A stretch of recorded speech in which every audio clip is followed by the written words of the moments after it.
Magandang araw mga kaibigan. Bigyan natin ng reaction, opinion itong post ang balita ngayon.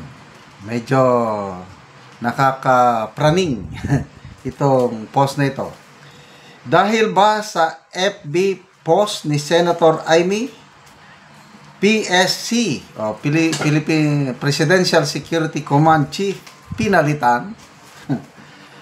Tahimik. Yeah.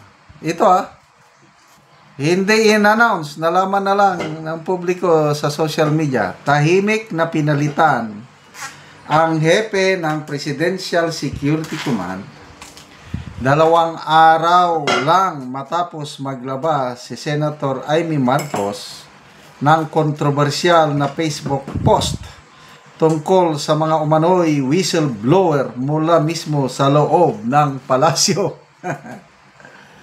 Sa kanyang Facebook, sinabi ni Amy na may mga empleyado ng palasyo, pulis at sundalo na nagpapadala sa kanya ng ebidensya at sensitibong impormasyon, sabay pangakong iingatan ko kayo. Marunong ito si Manang Amy. At halos kasabay nito, nagbago ang pinuno ng security ng Pangulo. Kinumpirma ng PCO na si Commodore Andrew Val Abayon ang bagong acting PSG chief, kapalit ni Major General Peter Borgonyo na inilipat agad papuntang Samar bilang acting commander ng Army 8 Infantry Division. So, nabasa ko yung post ni Senator Amy na yan, sabi ko, wow. So, dalawang posibilidad lang yon na it's either totoo na may mga nagpapadala siya na ng mga litrato, video, informasyon tungkol sa isiniwalat niyang paggamit ng pulburon ng kanyang kapatid at kasamang asawa at isang anak. So dahil may natatanggap siya, nag-promise siya na iingatan ko kayo. Tapos may hamon sa mga gusto pang magpadala, welcome kayo, iingatan ko rin kayo. So, to me, napaka-wise move ni Senator Amy yun. Kasi nga, kung sa military parlance pa, marunong siya ng psychological warfare. Kasi kung ako ang nasa palasyo, ako yung kapatid na inakusahan na gumagamit. Tapos sinabing taga-palasyo mismo nagpapadala ng mga picture, mga ebidensya, kakabahan din ako. Kaya prerogative talaga ng Pangulo yung ganyang magpalit kagad. Ang bilis magpalit ng Presidential Security Commander. If I'm not mistaken, pang-4 o pang-5 commander na ito. So, naprapraning na ba? I don't know. Depende sa inyo. Ano kaya ang gagawin ni Senator Amy kung totoo? Kasi pwede ring pwedeng, sabi ko nga psychological warfare. Pwede ring wala. Parte yun ng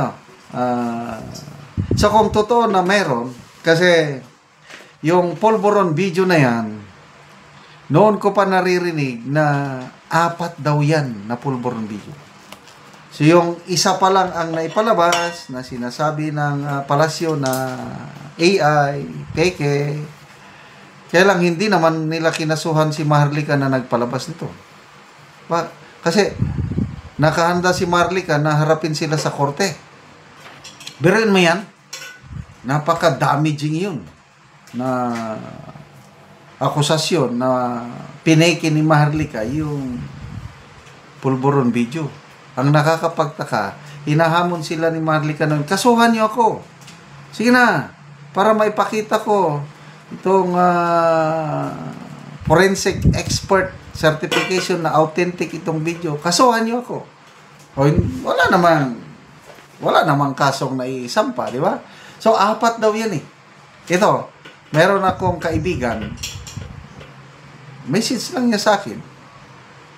Bago pa lumabas yung pulburon video na yan, sinasabi niya na nakapanood siya ng pulburon video.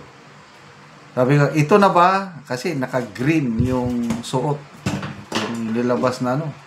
Hindi pa yan, sir. Yun ang parang ko. Pink ang suot. So, ito na ba ang hawak ni Senator Amy? I don't know.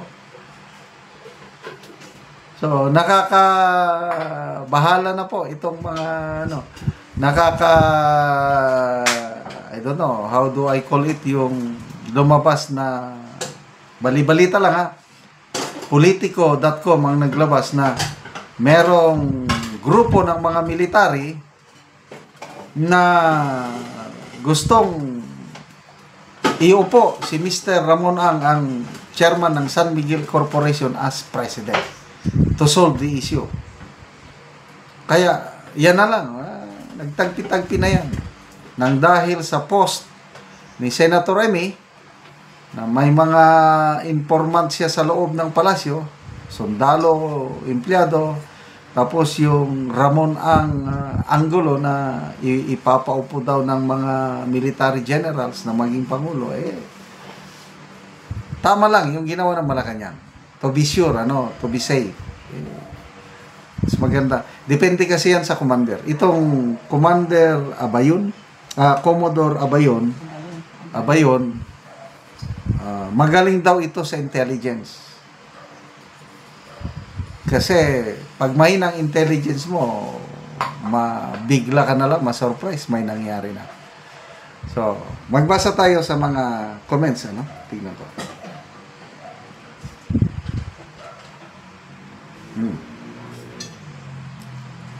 Pasita Fernandez, thank you Senator Amy sa lahat ng katotohanan. Ram Buena, takot sila. Sige lang, magpagod kayo sa kahanap ng ipanira nyo.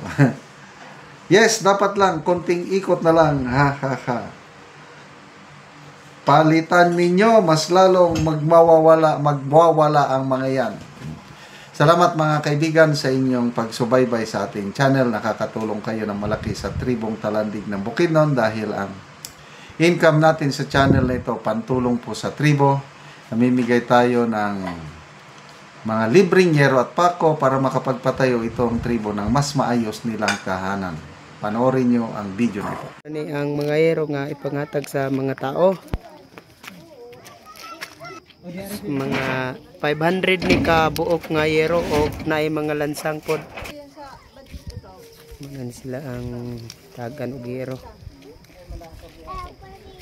Kino kinuha na kila tiyusin. Kino nga kitagaan ko sin nga para sa akong atop. Para gid mga hay sa mubaw. So mo na ni ang balaysan tagaan na og yero. So mo na ni ang atop sa natagaan na og yero. Na kuan na gid kayo gisi na ang yero og gipangbutangan ra og silupin. No. Puro silupin. So pila na ni katuig ang inyong balay nga inani na ang itsura nga dako na kaayo og buslot. 15 na katuig. 15 na katuig. Oh. So nga naman nga sukad sa 15 na katuig wala gid mo nakabalay og maayo nga yero. Wala man tagay palit. Lagi.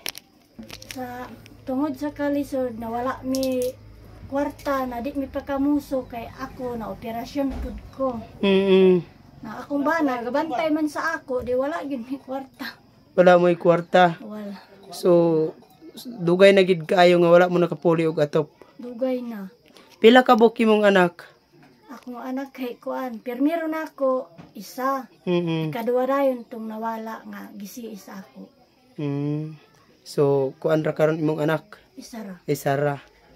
So makabalay na gyud mo ugma. kabalay na mi.